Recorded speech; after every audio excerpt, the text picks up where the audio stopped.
A TV Brooklyn recebe mais uma vez a doutora Renata Nini Goldoni, especializada em direito imobiliário. Vocês já a conhecem aqui da TV, temas importantes.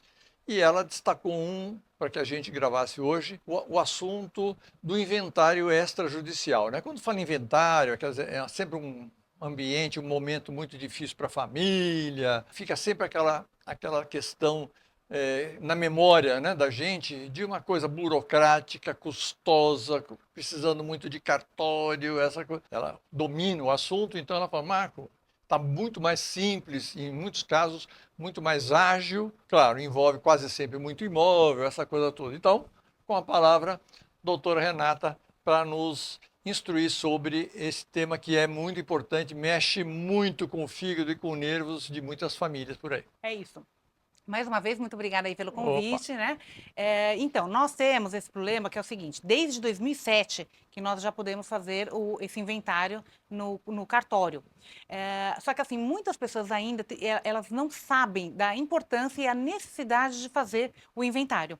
Muitas pessoas acham que porque, assim, o meu pai morreu, mas a minha mãe continua no imóvel, não precisa fazer o inventário. Sim, precisa, entendeu? Então, assim, as pessoas, elas acabam não fazendo porque elas não têm o conhecimento. Então, falam, não tem briga, ninguém quer vender o imóvel agora, não vamos fazer. Não. Quanto mais você demora para fazer, mais custoso ele fica. Ele é muito mais eficaz, muito mais rápido. Então, assim, varia de 30 a 90 dias para iniciar e terminar. Ó, Entendeu? Enquanto no judiciário ficavam anos, às vezes até décadas. exatamente. Entendeu? E assim, muito trâmite. Enquanto isso, os imóveis ficam parados, não podiam ser vendidos, estragavam. Daí, o que acontecia? Entrava muito, que a pessoa precisava vender o imóvel, não podia, passava a posse por um valor muito menor, e daí entra em outro problema que é o uso capião, que qualquer dia nós vamos voltar aqui para falar sobre isso, que é um assunto também muito problemático, porque as pessoas têm esse desconhecimento Sim. da lei e dessa burocracia. Uhum. Como que funciona o inventário no cartório? Todos os herdeiros vão acompanhados de um advogado. Então, assim,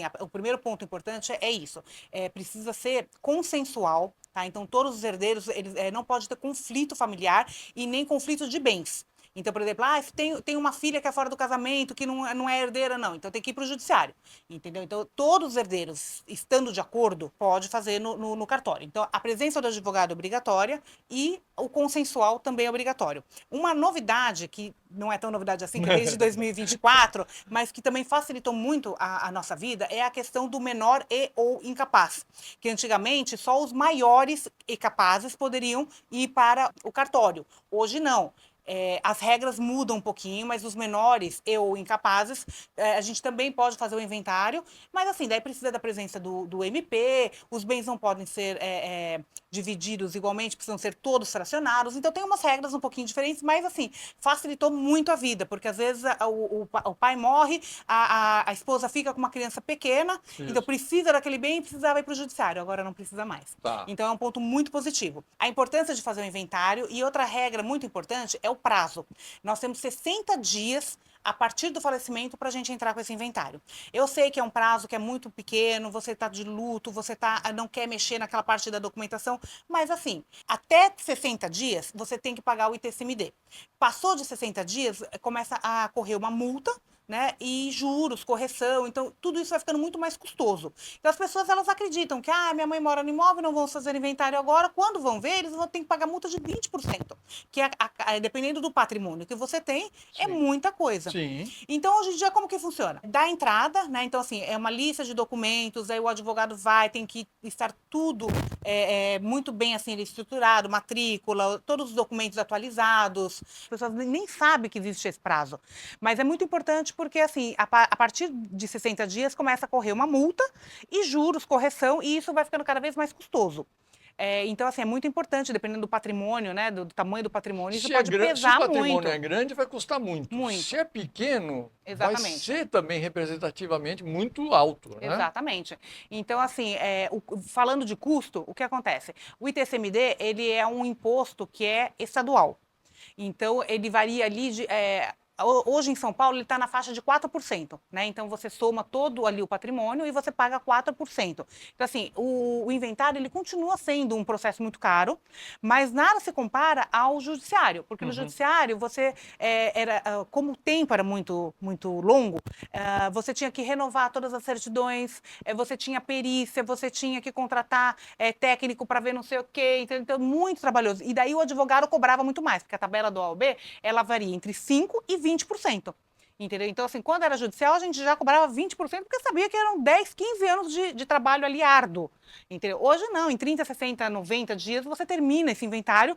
Não é um trabalho muito fácil, porque é tudo muito minucioso, mas assim, o tempo, né, bem mais rápido. Sim. Então, o que acontece? Você paga geralmente 4% de ITCMD, você paga 1% de custas de cartório, e você paga geralmente de 5% a 20% de honorários advocatícios, dependendo da sua negociação com o advogado, tá? Porque é obrigatório advogar, então tem que pagar.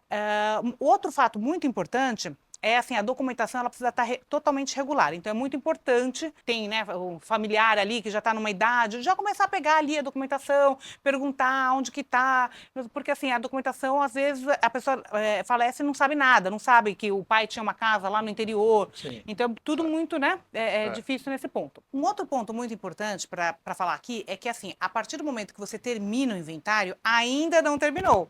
Você precisa pegar esse inventário e registrar ele no cartório de imóveis, porque o bem ainda não é seu. Só se torna seu para terceiros quando ele estiver registrado na matrícula. Então, tem muita gente também que faz inventário e fala, terminou, graças a Deus, o imóvel já é meu. Deve vender, não está registrado, já não sabe mais aonde está esse inventário e também o problema continua. Então, o trâmite todos os herdeiros vão até o cartório com toda a documentação, o advogado que providencia toda essa documentação, que é uma documentação extensa, e daí você paga o ITCMD, a gente faz a escritura pública, depois de uns 20 dias a escritura pública já sai, você faz o registro, daí pode encerrar a conta, pode vender carro, daí você pode vender o imóvel.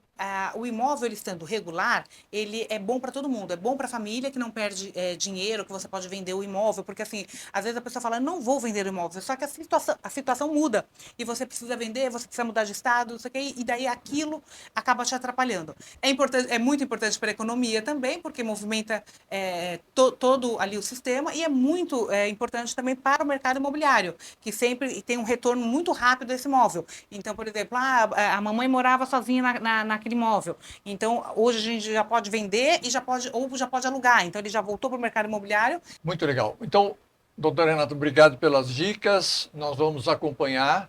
Sempre lembrando a você que se você tem alguma pergunta sobre a questão de direito imobiliário, nós encaminhamos a tua pergunta à doutora Renata e ela responde isso diretamente a você, se você deixar os seus contatos, ou também via as nossas redes sociais. Um abraço, até a próxima.